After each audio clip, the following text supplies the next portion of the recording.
Salam bagi kita semua, perkenalkan nama saya Cinta Rusmana Mantak.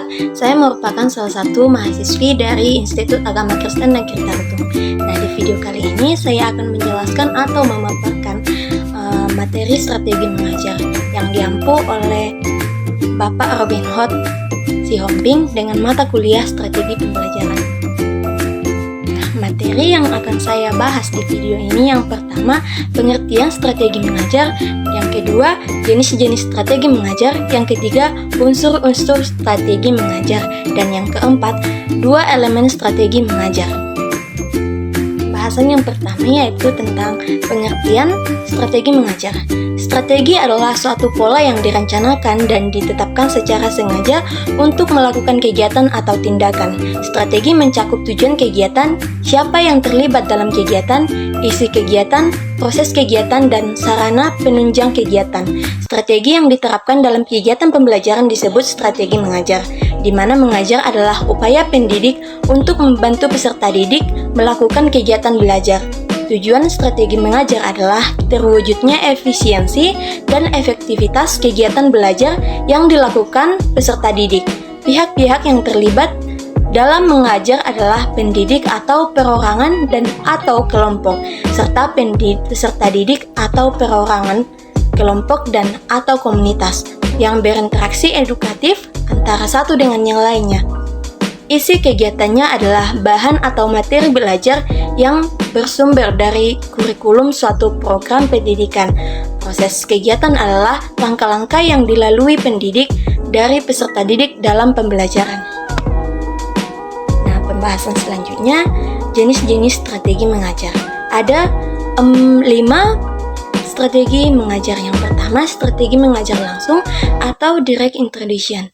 Ya, nah yang dimaksud dengan strategi mengajar langsung ini merupakan strategi yang kadar berpusat pada gurunya paling tinggi dan paling sering digunakan. Pada strategi ini termasuk di dalamnya metode-metode ceramah, pertanyaan didaktik, pengajaran eksplisit, praktek dan latihan, serta demonstrasi. Nah, yang kedua, strategi mengajar tidak langsung atau indirect introduction. Nah, yang dimaksud dengan mengajar tidak langsung ini yaitu memperlihatkan bentuk keterlibatan siswa yang tinggi dalam observasi penyelidikan, penggambaran inferensi berdasarkan data atau pembentukan hipotesis.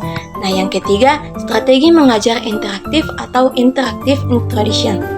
Nah, yang dimaksud dengan strategi mengajar interaktif ini merujuk kepada bentuk diskusi dan saling berbagi di antara peserta didik.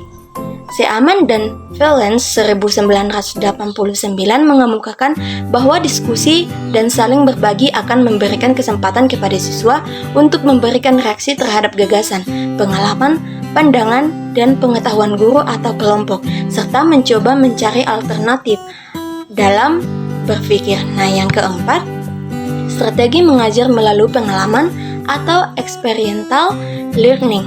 Strategi mengajar melalui pengalaman menggunakan bentuk sekuensi induktif berpusat pada siswa dan berorientasi pada aktivitas.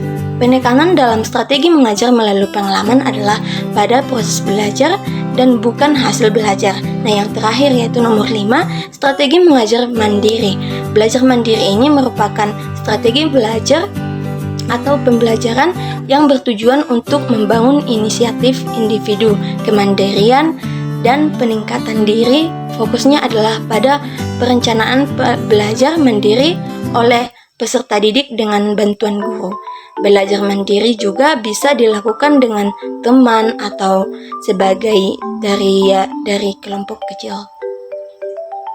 Nah, yang selanjutnya, pembahasan selanjutnya yaitu unsur-unsur strategi mengajar.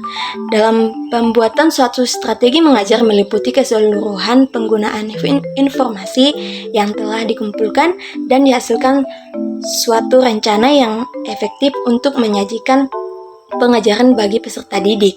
Kegiatan belajar merupakan suatu proses penyampaian informasi oleh fasilitator yaitu guru kepada sasaran kegiatan tersebut yaitu siswa. Dalam penyampaian informasi tersebut diperlukan suatu strategi supaya informasi yang diberikan dapat diserap oleh siswa secara maksimal.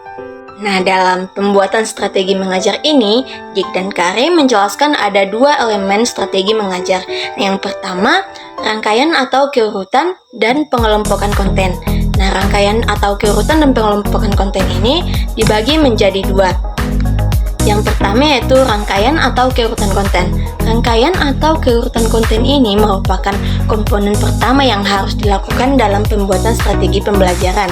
Dalam elemen ini, pengajar mengelompokkan konten yang merujuk pada keurutan sistem. Pengelompokan dimulai dari yang terendah ke tinggi, dimulai dari kiri ke kanan, dan semakin meninggi tingkatannya. Nah, yang kedua, pengelompokan pembelajaran. Hal yang tak kalah pentingnya dengan elemen nomor 1 ini adalah pengelompokan pembelajaran. Di sini, pengajar diminta untuk mengelompokkan kegiatan, apakah yang disampaikan informasi dalam satu waktu atau pengelompokan beberapa tujuan pembelajaran yang saling berkaitan. Nah, elemen berikutnya yang kedua yaitu tentang komponen mengajar.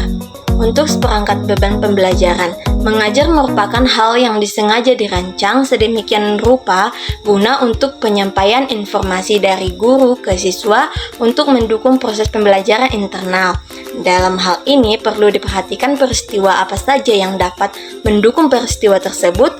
Nah, Gekne menjelaskan beberapa peristiwa yang mendukung kegiatan ini. Peristiwa yang pertama yaitu mendapatkan perhatian, yang kedua menyediakan bimbingan konseling, yang ketiga membangun kinerja praktik, yang keempat memberikan umpan balik, yang kelima menilai kinerja. Nah, yang keenam menyajikan materi ajar, yang ketujuh menginformasikan tujuan pembelajaran kepada peserta didik. Nah, yang kedelapan merangsang penanggulangan kembali sebagai prasyarat belajar. Nah, yang terakhir yaitu nomor 9, meningkatkan retensi dan transfer, menyimpan dan mengirim. Nah, sekian hasil pemaparan materi tentang strategi mengajar yang dibawakan oleh saya. Semoga apa yang telah saya sampaikan dapat berguna bagi kita semua. Dan adapun kata atau pemaparan materi yang kurang jelas, saya mohon maaf.